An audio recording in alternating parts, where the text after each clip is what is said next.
5 नवंबर 2025 राहुल गांधी एक press conference करते हैं और एच फाइल्स नाम के कुछ दस्तावेजों से भारतीय राजनीति में मानो एक भूचाल सा आ जाता है। आज हम यही समझेंगे कि आखिर ये आरोप थे क्या और क्यों इन्होंने इतना बड़ा विवाद खड़ा कर दिया। प्रेस कॉन्फ्रेंस की शुरुआत ही हुई इस जबरदस्त बयान से, ये हमारा हाइड्रोजन बॉम्ब खुलासा है। इस एक शब्द ने ही माहौल सेट कर दिया कि ये कोई मामूली राजनीतिक बयानबाजी नहीं, बल्कि बहुत बड़े और गंभीर दावों की शुरुआत है। तो ये हाइड्रोजन बम आखिर था क्या? इसका सीधा निशाना थे हाल ही में हुए हरियाणा विधानसभा चुनाव। और आरोप ये था कि इन चुनावों में बड़े पैमाने पर एक सोची समझी साजिश के तहत वोटों की चोरी हुई, जिसने पूरे चुनाव के नतीजों को ही बदल कर रख दिया। और फिर सामने आया ये आंकड़ा, एक ऐसा आंकड़ा जो हैरान कर देने वाला था। 25 लाख। दावा ये था कि हरियाणा चुनाव में कुल 25 लाख वोट या तो फर्जी थे या फिर चोरी किए गए थे। ये संख्या इतनी बड़ी है कि किसी भी चुनाव का रुख मोड़ सकती है। अब 25 लाख सुनने में तो एक बहुत बड़ी संख्या लगती है ना? पर इसका असल मतलब क्या था?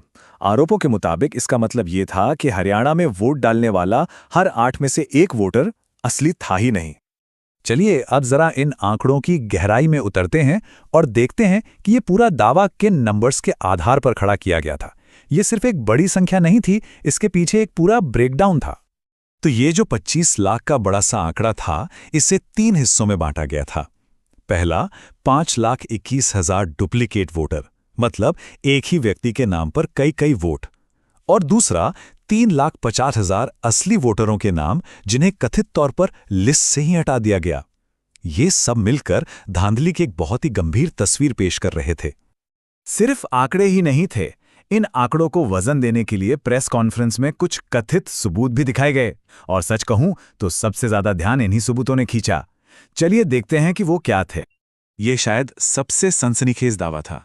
एक तस्वीर दिखाई गई और आरोप ये कि एक ब्राजीलियन मॉडल की इस एक ही तस्वीर का इस्तेमाल करके 22 अलग अलग फर्जी वोटर आईडी कार्ड बना दिए गए।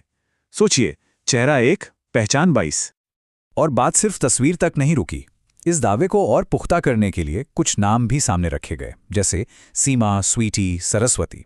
इन उदाहरणों के जरिए ये दिखाने की कोशिश की गई कि कथित तौर पर कैसे पूरे सिस्टम के साथ खिलवाड़ किया गया। दूसरा सबूत था फर्जी पतों का। ये भी कमाल का था।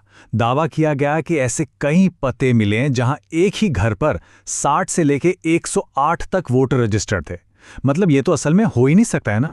और इस मामले में एक और राजनीतिक एंगल तब जुड़ गया जब यह आरोप लगा कि इनमें से एक पता, जहां इतने सारे फर्जी वोटर रजिस्टर्ड थे, वो कथित तौर पर सत्ताधारी बीजेपी के ही एक नेता का था। अब तक ये आरोप एक पार्टी या सरकार पर लग रहे थे, लेकिन अब निशाना सीधा उस संस्था पर था जिसकी जिम्मेदारी है निष्पक्ष चुनाव कराने की, यानी भारत का चुनाव आयोग। और यहां से ये मामला और भी ज्यादा गंभीर हो गया। राहुल गांधी ने एक शब्द इस्तेमाल किया, साझेदारी या पार्टनरशिप। मतलब उनका आरोप सीधा था कि चुनाव आयोग विपक्ष के साथ नहीं, बल्कि बीजेपी के साथ मिलकर एक पार्टनर की तरह काम कर रहा है। किसी भी स्वतंत्र संस्था पर ऐसा आरोप लगाना अपने आप में एक बहुत बड़ी बात है। तो इस पूरे खुलासे का निचोड़ क्या था? निचोड़ यह था कि चुनाव आयोग सिर्फ अपनी जिम्मेदारी नहीं निभा रहा, ऐसा नहीं है। आरोप यह था कि वो तो जानबूझकर एक्टिवली लोकतंत्र को खत्म करने में मदद कर रहा है। यह भारतीय लोकतंत्र की बुनियाद पर सीधा सवाल था। अब एक सवाल यह भी उठता है कि यह प्रेस कॉन्फ्रेंस इसी वक्त क्यों? क्या इसकी टाइमिंग में कोई खास बात थी? बिल्कुल थी। इसका सीधा कनेक्शन एक और बड़े चुनाव से था जो बस होने ही वाला था। देखिए, 5 नवंबर को दिल्ली में एच फाइल्स पर प्रेस कॉन्फ्रेंस होती है और ठीक अगले ही दिन 6 नवंबर से बिहार में पहले चरण की वोटिंग शुरू होनी थी। अब इस टाइमिंग को सिर्फ एक इत्तेफाक मानना थोड़ा मुश्किल लगता है। ये एक सोची समझी राजनीतिक रणनीति का हिस्सा लग रहा था। और कनेक्शन सिर्फ टाइमिंग का नहीं था।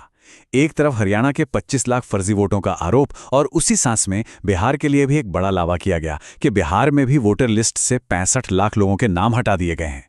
मतलब संदेश साफ था, जो हरियाणा में हुआ वो बिहार में भी हो सकता है। तो ये थे एच फाइल से जुड़े वो विस्फोटक दावे। अब ये आरोप सही हैं या गलत, ये तो जांच की बात है, लेकिन ये हमें एक बहुत बड़े और जरूरी सवाल के सामने लाकर खड़ा कर देते हैं कि जब किसी देश की चुनावी प्रक्रिया पर ही इतने गंभीर सवाल उठने लगें, तो उस लोकतंत्र का भविष्य क्या है?